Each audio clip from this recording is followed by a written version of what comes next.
Moby Dick. Arr! Ishmael travels in December from Manhattan Island to New Bedford, Massachusetts, with plans to sign up for a whaling voyage. The inn where he arrives is overcrowded, so he must share a bed with the tattooed cannibal Polynesian Queequeg, a harpooner whose father was king of the island of Rokovoko.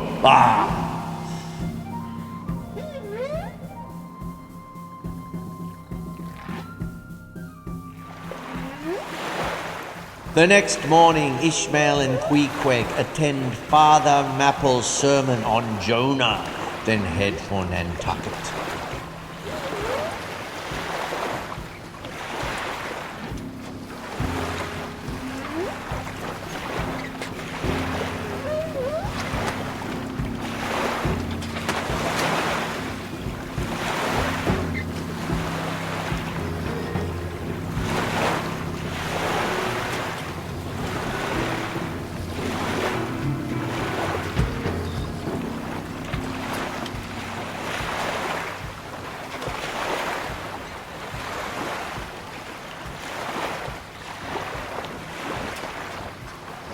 Ishmael signs up with the Quaker ship owners Bildad and Peleg for a voyage on their whaler Pequod. Peleg describes Captain Ahab. He's a grand, ungodly, godlike man, who nevertheless has his humanities. They hire Queequeg the following morning.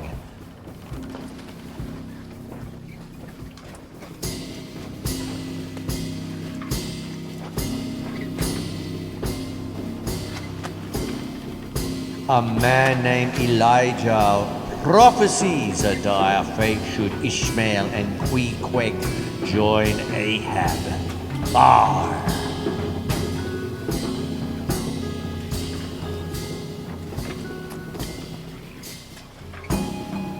While provisions are loaded, shadowy figures board the ship. On a cold Christmas day, the Pequod leaves the harbor.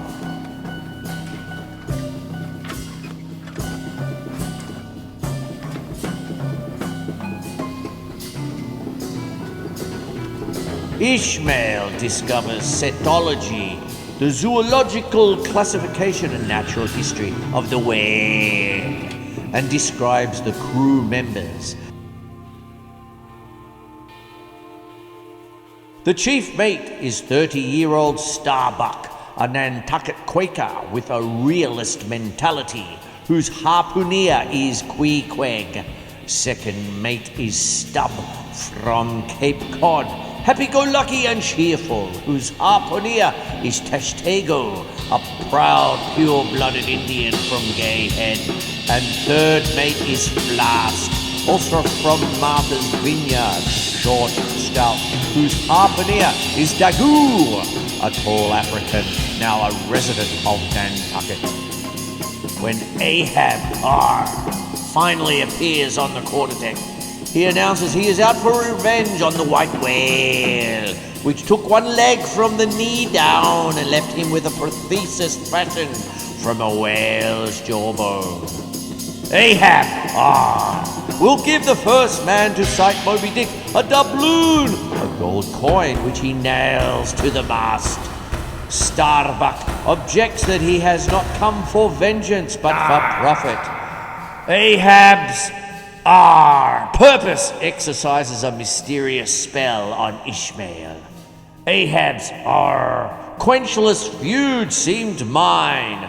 Instead of rounding Cape Horn, Ahab heads for the equatorial Pacific Ocean via southern Africa.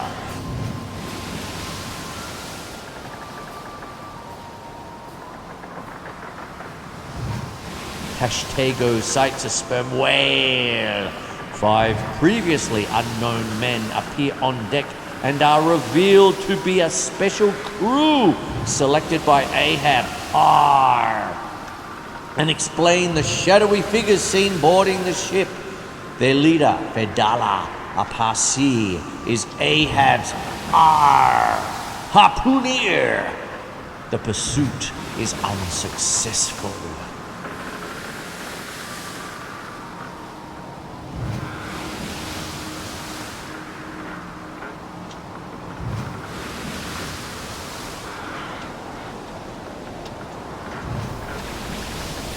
As for me, I am tormented with an everlasting itch for things remote.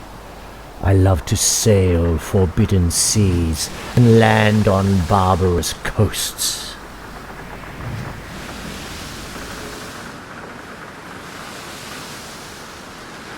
Southeast of the Cape of Good Hope, the Pequod makes the first of 9 sea encounters, or gams, with other ships. Ahab hails the Goni albatross to ask whether they have seen the white whale. But the trumpet through which her captain tries to speak falls into the sea before he can answer.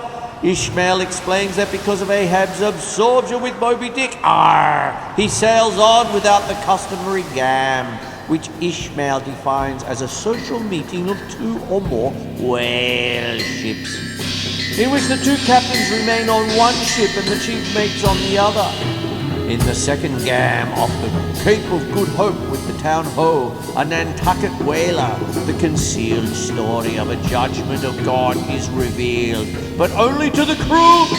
A defiant sailor who struck an oppressive officer is flogged, and when that officer led the chase for Moby Dick, he fell from the boat and was killed by the whale. The next day, in the Indian Ocean, Stubb kills a sperm whale, and that night Fleece, the Pequod's cooked mate, prepares him a rare whale steak. Fleece, at Stubb's request, delivers a sermon to the sharks that fight each other to feast on the whale's carcass, tied to the ship, saying that their nature is to be voracious, but they must overcome it. Let faith oust fact. Let fancy oust memory. I look deep down and do believe.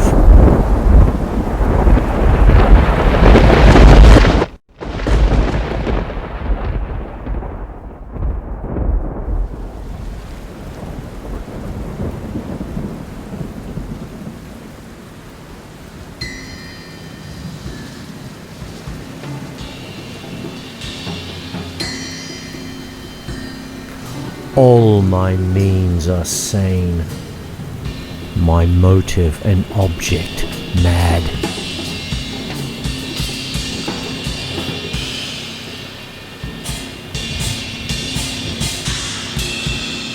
Standing at the head of the whale, Ahab, begs it to speak of the depths of the sea. The Pequod next encounters the Jeroboam, which not only lost its chief mate to Moby Dick, but also is now plagued by an epidemic.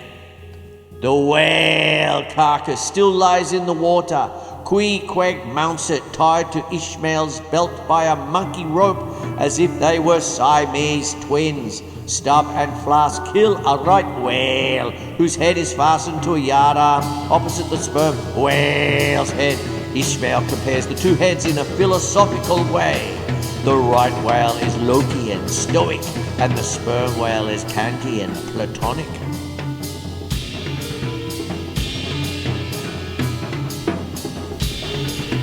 Where we go, it is not down on any map. True places never are.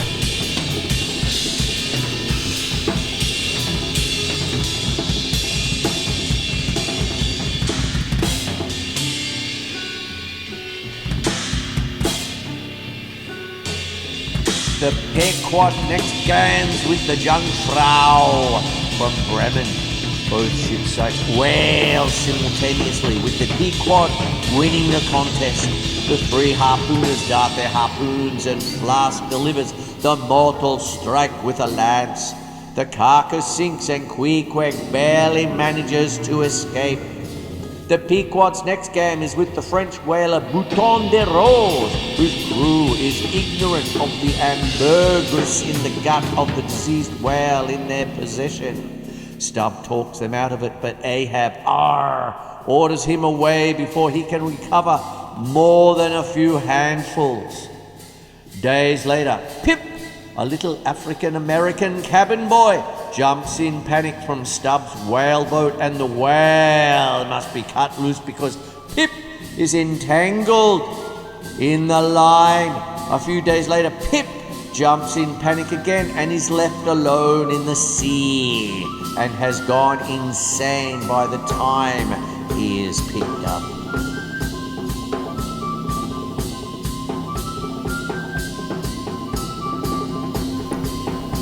For there is no folly of the beast of the earth which is not infinitely outdone by the madness of man.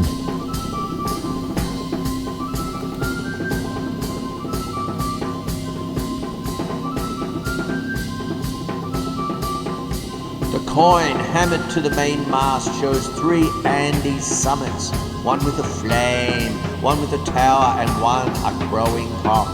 Ahab, stops to look at the doubloon and interprets the coin as signs of his firmness, volcanic energy, and victory. Starbuck takes the high peaks as evidence of the Trinity. Stubb focuses on the zodiacal arc over the mountains, and Flask sees nothing of any symbolic value at all. The Manxman mutters in front of the mast, and Pip declines the verb look.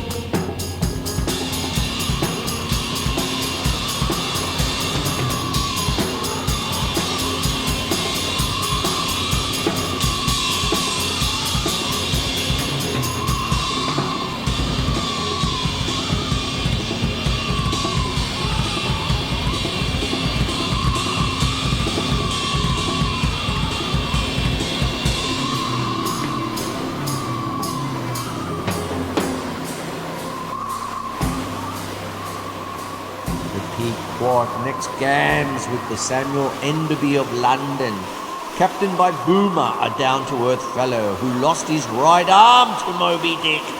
Nevertheless, he carries no ill will towards the whale, which his ship's surgeon, Dr. Bunga, describes not as malicious, but as awkward. Ahab, puts an end to the game by rushing back to his ship.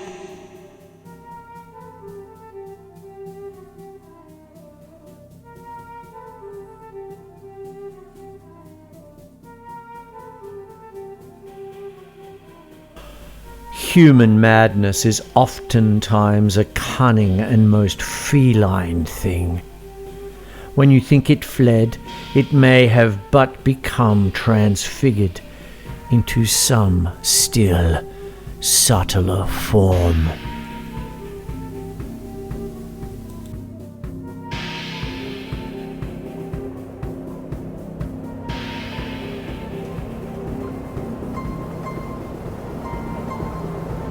Starbuck informs Ahab, of oil leakage in the hold. Reluctantly, Ahab, orders the harpooneers to inspect the casks. Queequeg, sweating all day below decks, develops a chill and soon is almost mortally feverish. The carpenter makes a coffin for Queequeg, who fears an ordinary burial at sea. Queequeg tries it for size, with Pip sobbing and beating his tambourine, standing by and calling himself a coward while he praises Queequeg for his gameness. Queequeg suddenly rallies, briefly convalesces, and leaps up back in good health. Henceforth, he uses his coffin for a spare sea chest, which is later corked and pitched to replace the Pequod's lifebuoy. The Pequod sails northeast toward Formosa and into the Pacific Ocean. Ahab, with one nostril, smells the musk from the Bashi Isles, and with other, the salt of the waters where Moby Dick swims. Ahab, goes to Perth the blacksmith with a bag of racehorse shoe nail stubs to be forged into the shank of a special harpoon, and with his razors for Perth to melt and fashion into a harpoon barb, Ahab tempers the barb in blood from Queequeg, Tashtego, and Dagu. The Pequod gams next with the Bachelor and then Nantucket ship heading home full of sperm oil. Every now and again, the Pequod lowers for whales with success. On one of those nights in the whaleboat, Fedallah prophesies that neither hearse nor coffin can be Ahab's own. That before he dies, Ahab must see 2 hearses, one not made by mortal hands and the other made of American wood. That Fedallah will precede his captain in death, and finally, that only hemp can kill Ahab.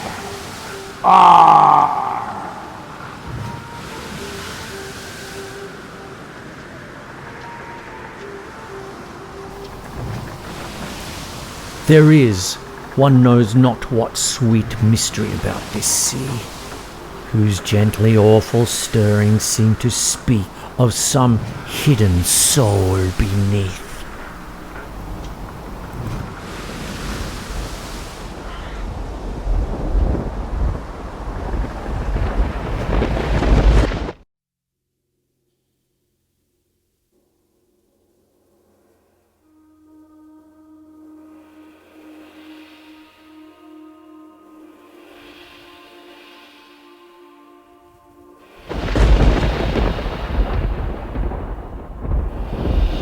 As the Pequod approaches the equator, Ahab scolds his quadrant for telling him only where he is and not where he will be. He dashes it to the deck. That evening, an impressive typhoon attacks the ship.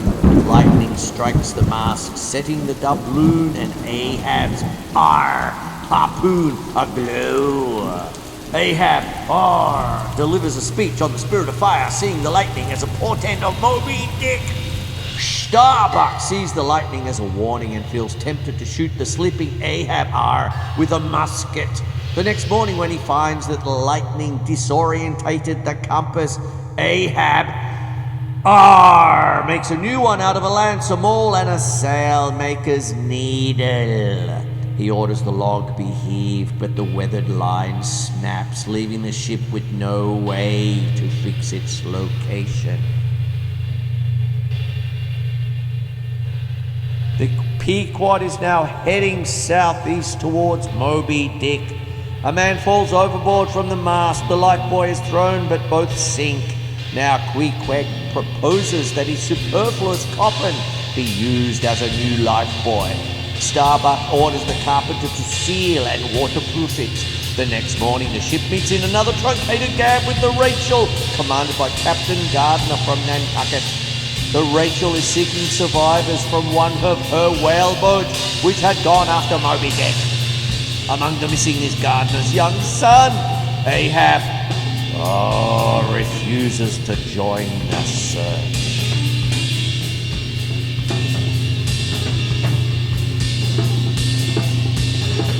"24 hours a day, Ahab now stands and walks the deck while Fedallah shadows him. Suddenly a seahawk grabs Ahab's slouched hat and flies off with it.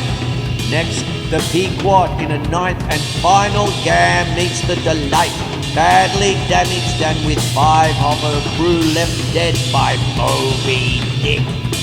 Her captain shouts that the harpoon which can kill the white whale has yet to be forged, but Ahab flourishes his special lance and once more orders the ship forward. Ahab shares a moment of contemplation with Starbuck.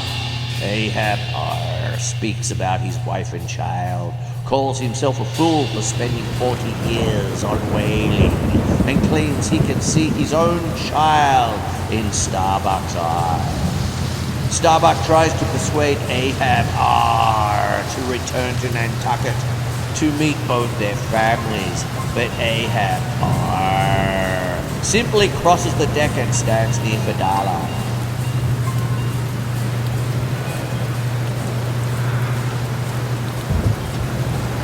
first day of the chase, Ahab smells the whale, claims the mask, and sights Moby Dick.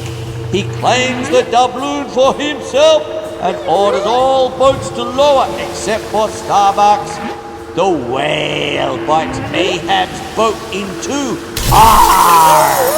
tosses the captain out of it and scatters the crew. On the second day of the chase, Ahab leaves Starbuck in charge of the Pequod. Moby Dick smashes the 3 boats that sink him into splinters and tangles their lives. Ahab is rescued, but his ivory leg and Fedallah are lost. Starbuck begs Ahab to desist, but Ahab vows to slay the white whale, even if he would have to dive through the globe itself to get his revenge.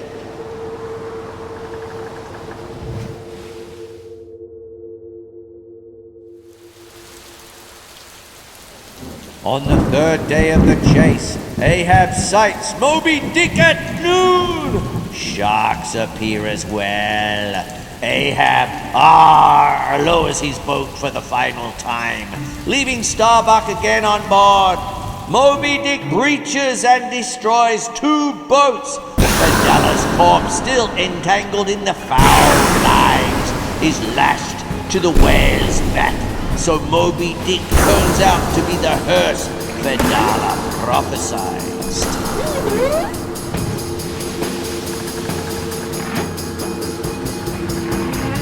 Possessed by all the fallen angels, Ahab plants his harpoon in the whale's flank.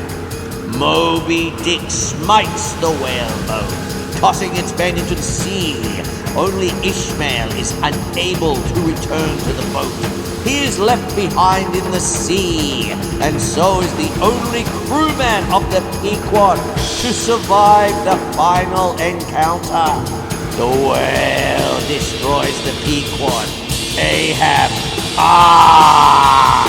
then realizes that the destroyed ship is the hearse made of American wood in Fedallah's prophecy.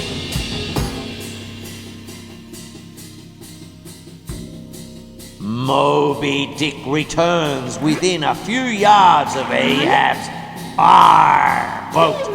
A harpoon is darted, the line gets tangled, and Ahab stoops to free it. In doing so, the line loops around Ahab's neck. As the stricken whale swims away, the captain is drawn with him out of sight. Queequeg's coffin comes to the surface, and it is the only thing to escape the vortex when the Pequod sinks. For a day and night, Ishmael floats on it until the Rachel, still looking for its lost seamen, rescues him.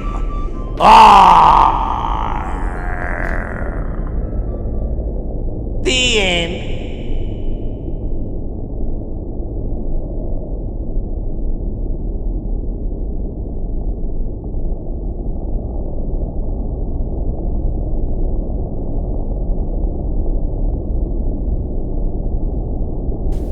God help thee, old man. Thy thoughts created a creature in thee, and he whose intense thinking thus makes him a Prometheus. A vulture feeds upon that heart forever. The vulture, the very creature he creates.